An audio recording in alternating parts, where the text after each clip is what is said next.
Well, hello, this is Liam from Evolve Cyber. I'm joined with Jason Simmons and Andrew Brett. Thank you so much, gentlemen, for joining us. Today, we are talking about the riveting subject of regulation and litigation. If you listen to our previous episode, we had a wealth of knowledge uncovered in that conversation. And today, we will continue down a similar track, but we're going to pivot over a little bit more to regulation and laws and things like that. So thank you, gentlemen. Thank you so much for joining me. I'm really excited to get into this episode. Thank you for having us. Yeah, thanks, Liam. Likewise. No worries at all. All right, well, I'm going to kick it off. And this is going to, Jason, you're going to love this question because there's so much ambiguity to it. So for business leaders, they may or may not be aware that there are rules and regulations around reporting data breaches. Now, as you'll probably tell us, there's a lot of different scenarios and different things that apply. But I wanted to ask a question. If I, as a business leader, was to have a cyber breach, do I have to report it? And what would happen if I don't? Yeah, sure. Maybe, and maybe.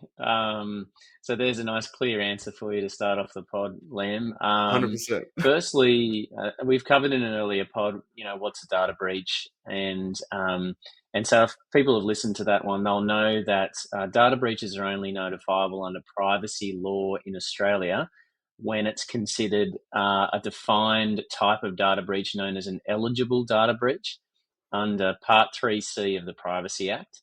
And within that part of the legislation, it actually sets out a test as to when an organisation that's regulated by the Privacy Act, a regulated entity, essentially one that earns more than $3 million a year, but there's I won't get into the complexity about when an entity is regulated or not, but essentially that's sort of the bottom line. And then when an incident occurs, we look at, has there been a data breach which satisfies this test?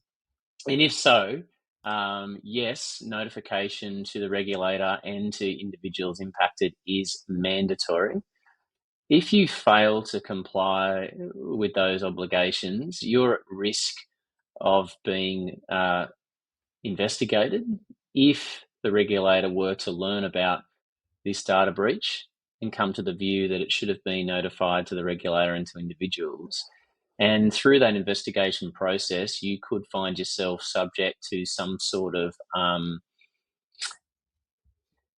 initially the OEIC, the Office of the Australian Information Commissioner, making declarations or recommendations against you, which may include the payment of compensation to the individuals impacted, and it may include a penalty of some kind under various sections of the Privacy Act, depending on the seriousness of what you failed to do. And so it's quite a process there.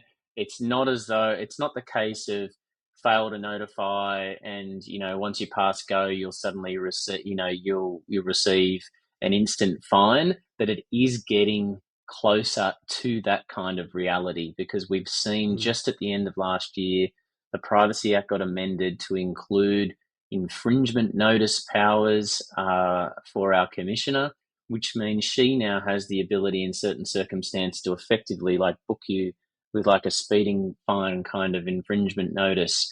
The fine is much smaller than the ones found elsewhere in the Act, but nonetheless, it's now getting to the point where if you don't comply with your obligations under the Privacy Act, you can find yourself faced with potential fines and penalties of various tiers or seriousness, and something you need to be mindful of if you're considering sticking your head in the sand.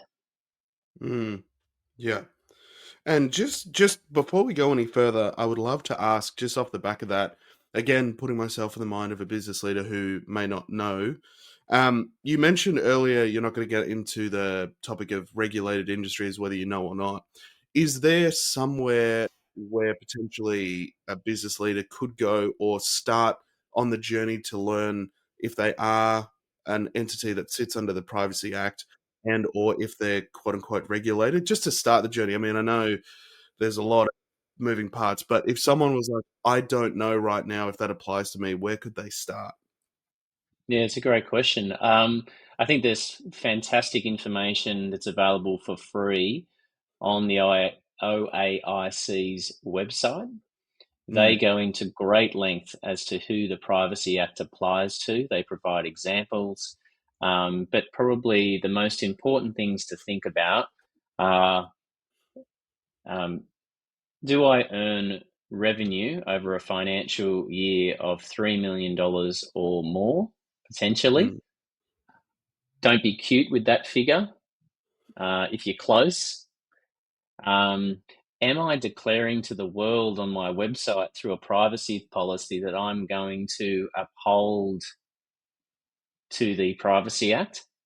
That's mm, another way that you might have done that because at some point in the creation of your business and running it, you thought it was appropriate to have a privacy policy linked on your website. But then if I've then said to you, oh, you don't earn 3 million, you only earn 1 million a year, if you've declared to the world that you're going to uphold the Privacy Act, potentially that then means you are required to do so because you've effectively made a statement to your customers that you would. So that's the second type. And then I would say that, again, going to the information that's for free on the OAIC website, there's certain instances where no matter how much you earn a year, you have to comply with the Act.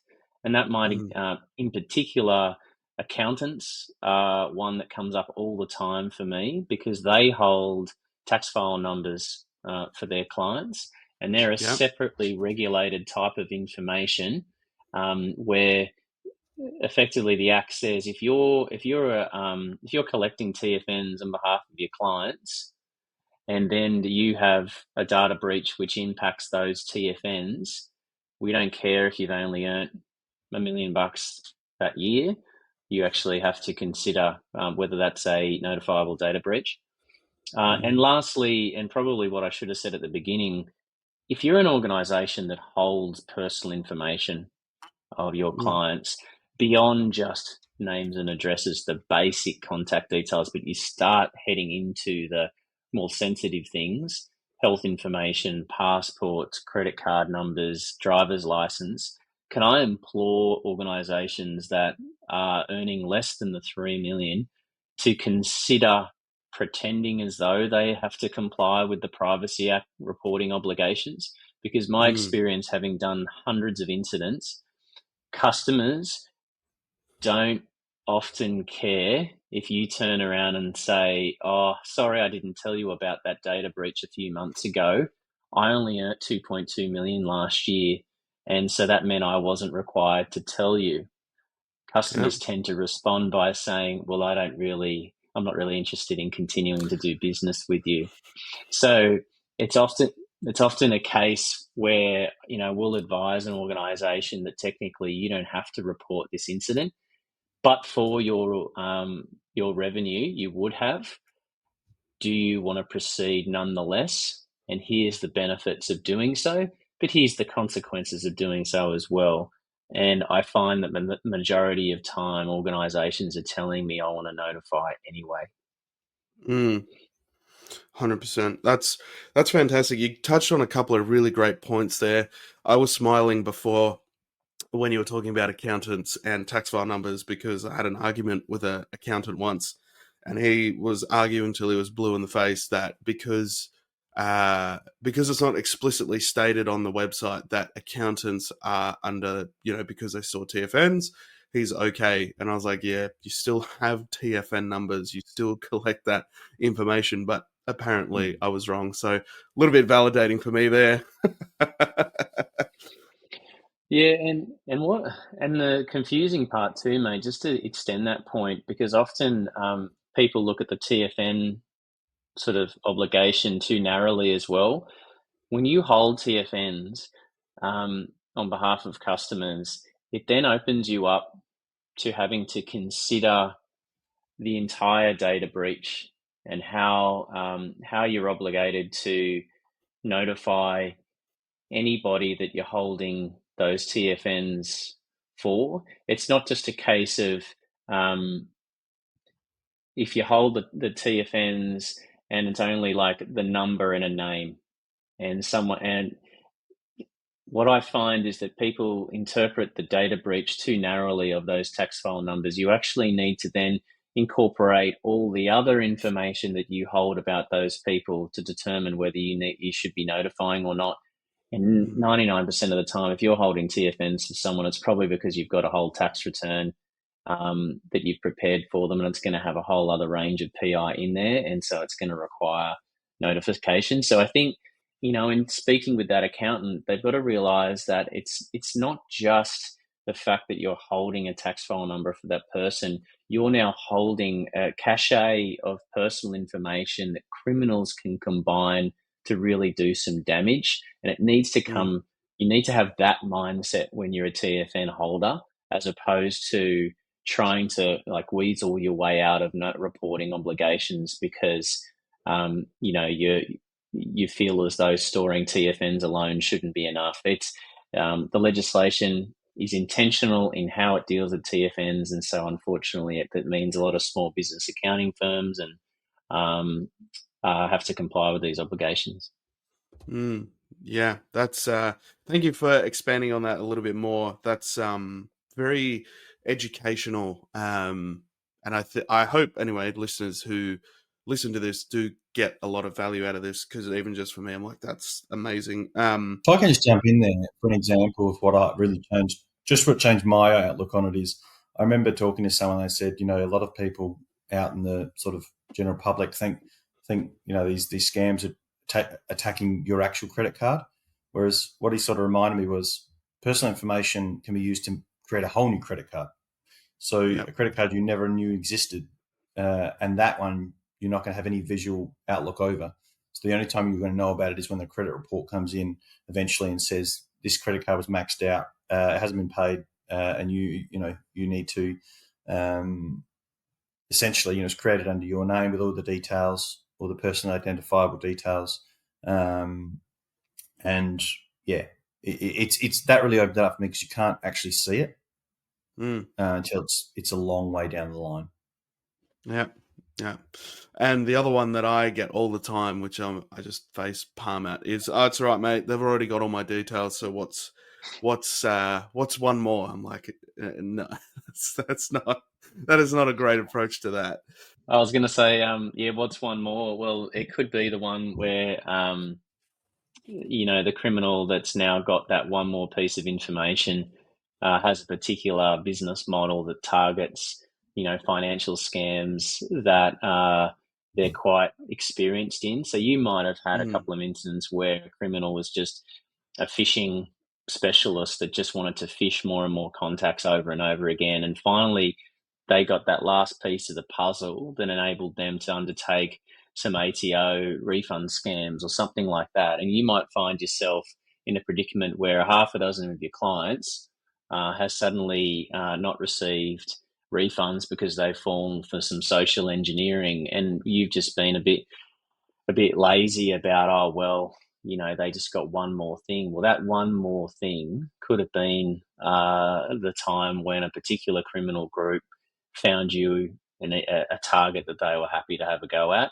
and that's the one that brings you unstuck and really hurts you. So I get it. I I have friends and family who often criticize me around, what's the big deal? Like, we had the big ones a couple of years ago, and now I get an email or a letter notifying me every 2 months about another one, and can't we all just kind of like deal with it? And I try and explain to people that the risk that existed even though that 2 or so years ago is so much greater now because of the criminals' ability to use that data for so many Mm. more sophisticated scams. We weren't talking about deep fakes 2 years ago. We weren't talking about the ability of people to be not only created digitally to get a loan or something, but they can create you. Um, And so it needs to be thought as it, what was 2 years ago is not the same anymore. And I find too that unless someone's personally experienced what having to go through an identity scam and dealing with bad credit ratings and things like that come out of it, or getting their passport replaced or license replaced. Once you've done that once, you don't want to do it again. So, yeah, look, I understand the sentiment. I just like to try and convince people we're giving in to the criminals. They want you to be lazy. Like, that is Yes. exactly what they're hoping for. Yep. On both sides of that, both from a dealing with a scam and as an individual, but also from the perspective of a business who's not doing the right things to Mm. protect themselves. Yeah, and I think that's like the hard part about a business is. So we had an example where an older gentleman, again, it's these sort of white collar businesses. He sort of was declaring his PIIs, or personally identifiable information, and he's sort of going, the usual. Oh, mate, I wouldn't have much. Probably 10 or 20,000, and then that's his or that's his perception. I think we ended up. He was closer to. By the time we finished, he was closer to 900,000. Because what he didn't realize was that his business was, 20 something years old. He hadn't actually been deleting anything. So he'd had everything still there, but also again, his perception was that it wouldn't be much. It's like most things. Oh, it wouldn't be much. And then the sort of reality when it's all out on a blueprint, they're going, wow. And then as you talk about, what Jason just said before, having to change a passport. Well, when you have 900,000 PIIs, yeah, it might be 10 PIIs per person, but it still could be, 9,000 people having to change their passport, 9,000 people that these scammers go, you beauty, this is fantastic. Let's get this treasure trove of information. So, Yeah. we met with, as Jason said, all three of us actually. You met with pushback every day, and I think it's just because people haven't really been stung, or haven't they haven't really felt the pain of the reality, Yeah. which is unfortunate. But, Yeah. And that's the biggest frustration I have, is the fact that it's never going to happen to me, so I'll be fine. But we all know in this room that prevention is the best approach to stopping these events from happening. I think, just to jump off the back of what you're saying there, Andrew, there's two things that I wanted to comment on from that particular example that you had. I think businesses struggle to obtain an appetite for what PII they're holding. That I see with businesses at the moment, where we run Pi scanners as part of what we do, just for the sake of visibility and understanding. What do you have? Once you have an idea of what you have, then okay, what do we need to do to secure it? What reasonable steps? Things like that, right? The first, I think, one of the biggest issues is there's no easy way to tell. That you can't just flick something on and go, there's my figure. Even with those figures, then you also need, I've used a number of different solutions, and it's not 100% accurate as well. What one of them in particular was mistaking a whole bunch of invoices as driver's license information. I was like, well, hold on a minute, that's so that's the first issue.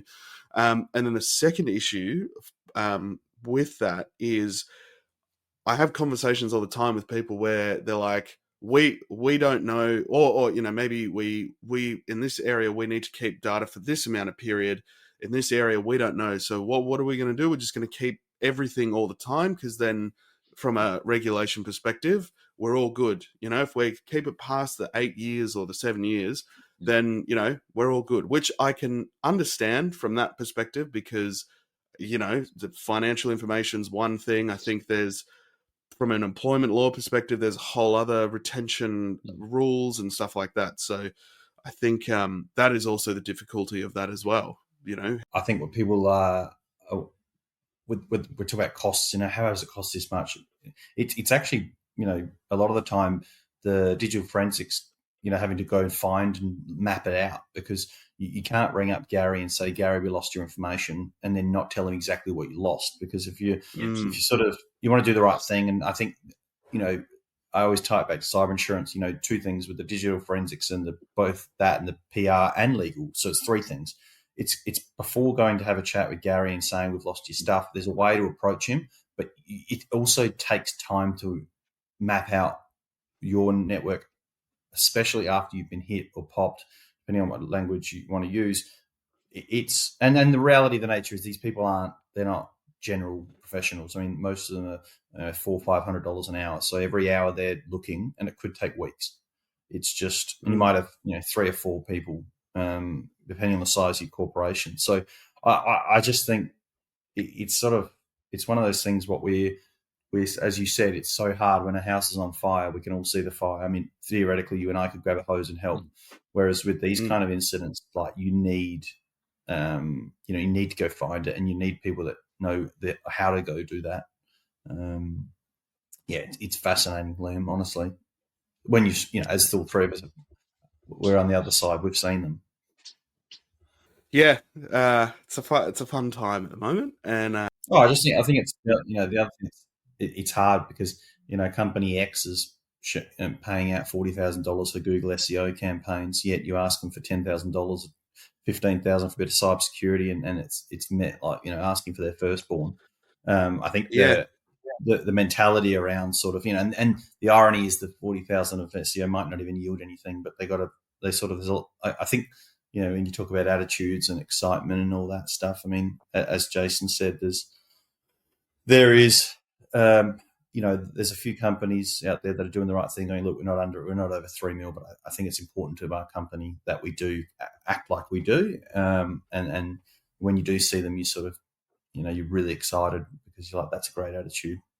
But there's a lot that are over 3 mil that aren't even ticking a box. I've had a recent sort of run of matters for smaller businesses, and it's not unusual for small businesses, particularly in professional services, to be eyeing in the future to sell or merge your business with others. And one of the key components of any due diligence process for the sale, merger of corporations is, have you had a data breach and how did you handle it?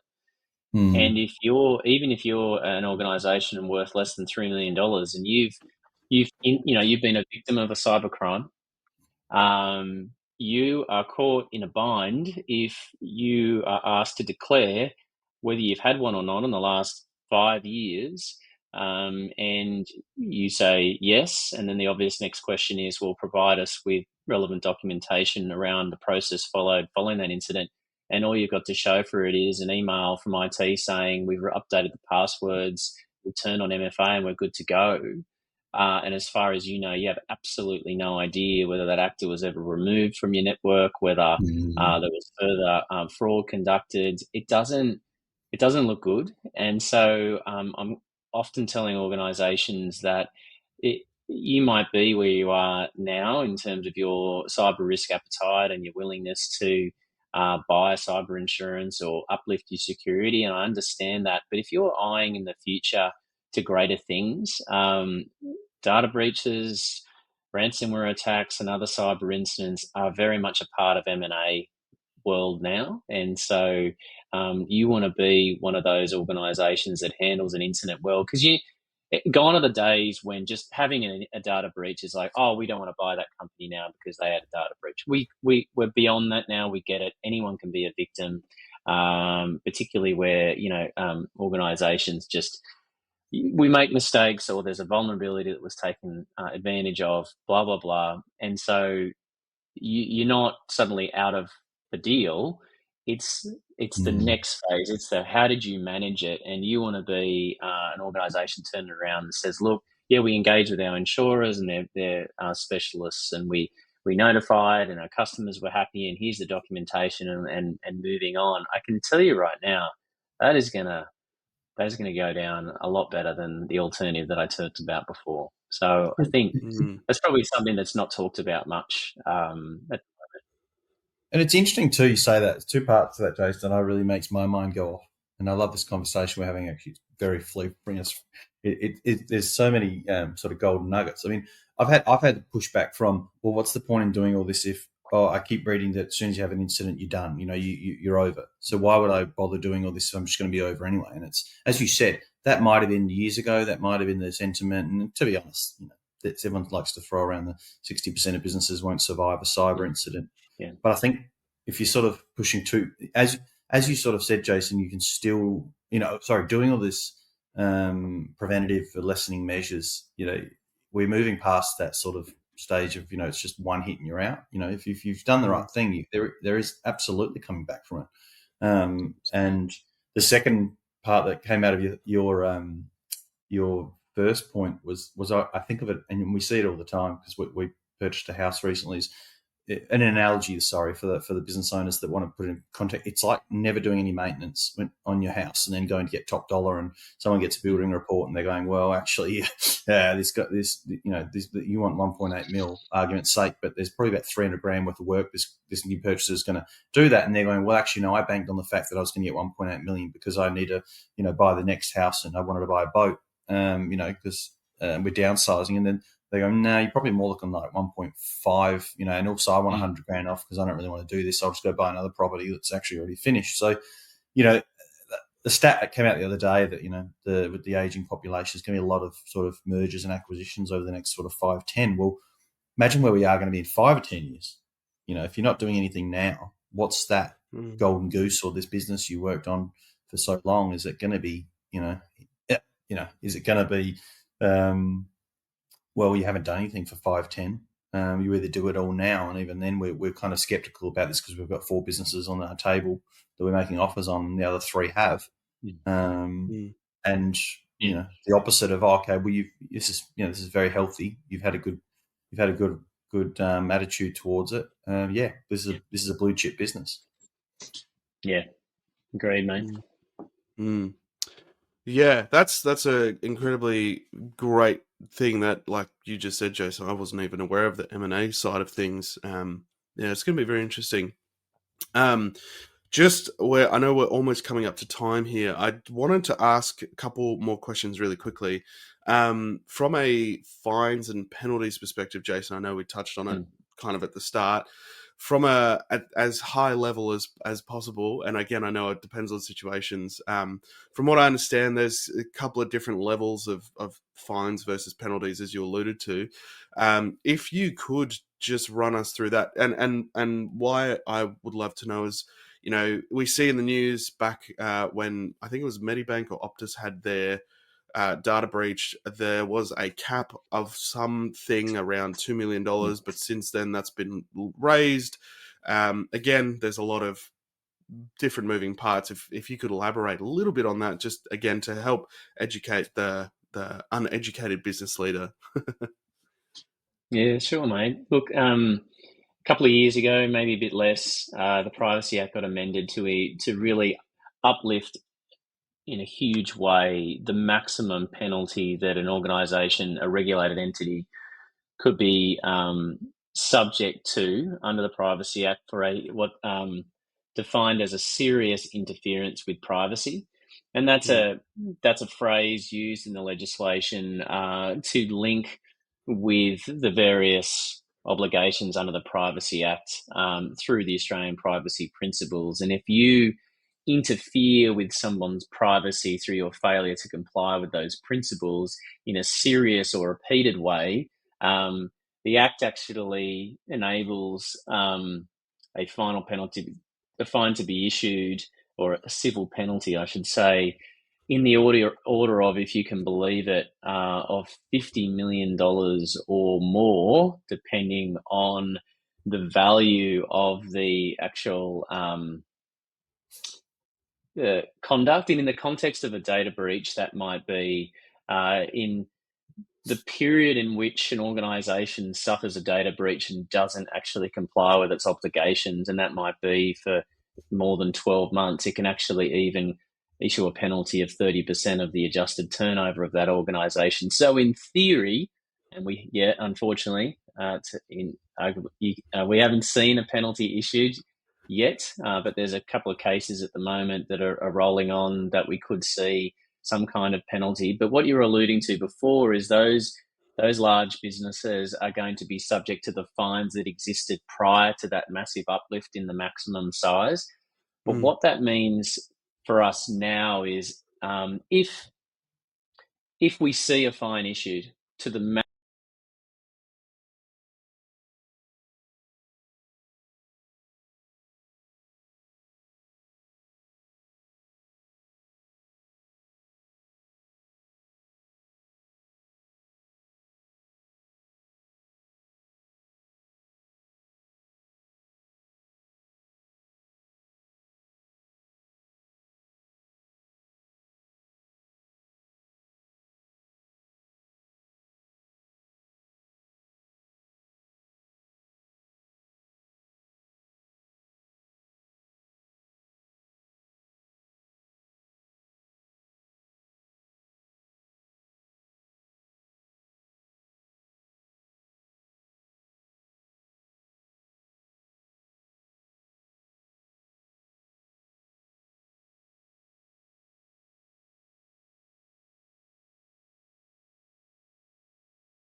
I think that's the whole point of the incident response retainer solution, what I like to call cyber insurance, because we're having businesses with good cyber potchers paying $2,500 a year for $1 million of cover, right?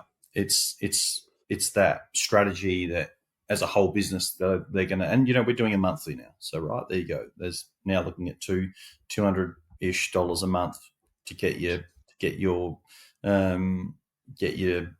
a plan in place, really, because like everything, like cybersecurity, if you've done nothing, that includes cyber insurance, well then it's really going to be feeling your way out. And it's not like you ring your mates and go, "Oh, does anyone know of a good incident response team?" I've had a breach. Everyone's very taboo. They're trying to work out where to go next. No one's going to sit down and have a 3-week tender on who wants to look after my cyber incident. So Mm. probably the analogy I'll finish off on, because we are over the time, is the amount of times people have a burst pipe or something, they get the emergency plumber in, they pay the fee and they go, "Geez, that was steep." And then they're at the barbecue and they're telling their mate, and he goes, "Well, mate, $3,500 for what?" And there was no strategy. Whereas I actually know a couple of people who have emergency plumbers, a number on the fridge, right? They know it's Kevin or Bob, and he's $600. Doesn't matter what time it is. That's the rate he wants to do. They went and shopped around, and something as small as that is actually a great analogy, because they've sort of done just a couple of things. We're not asking everyone to go to a straight full blown cyber posture straight away, but just getting a couple of things in check will mean that you get that little leg up if something does happen.